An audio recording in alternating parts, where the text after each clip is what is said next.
Ons gaan terug na 1032 toe.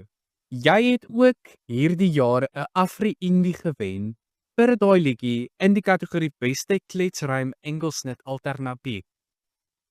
Super cool. Vertel vir my, hoe het jy gevoel toe hulle jou naam genoem het?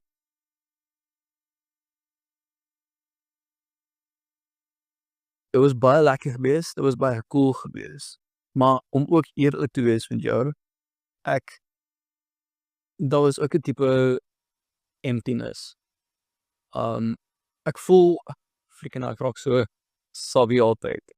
Maar ek voel ek experience nie die lewe 100% soos is. Ek voel daar's altyd 'n tipe glas voor my waar dinge nie vir my dit voel ek observeer my lewe meer vir ek my lewe leef. So al daar baie cool was, ek moet sê dit is sover die beste aan vir my lewe, net die hele experience. Ja, dit het nie heeltemal geklik nie, nog steeds nie.